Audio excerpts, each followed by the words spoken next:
Саламатсыңар балдар. Мына балдар, биздин бүгүнкү сабагыбыз кыргыз тили жана өзүңөрдү көрүп тургандай, бүгүнкү сабагыбыздын темасы жылдык кайталоо.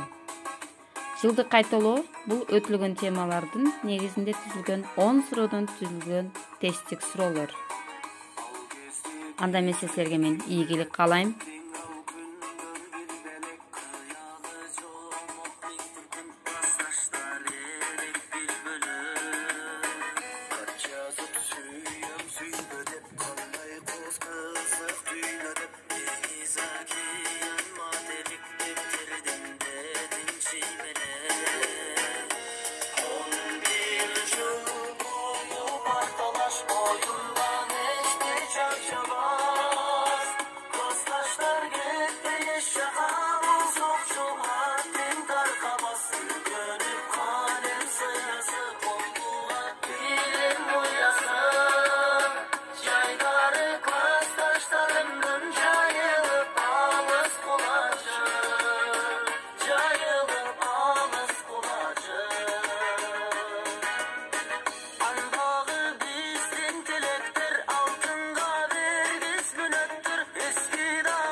Сабакка катышып бергениңиз үчүн чоң рахмат. Саламатта болгула. Көрүшкөнчө.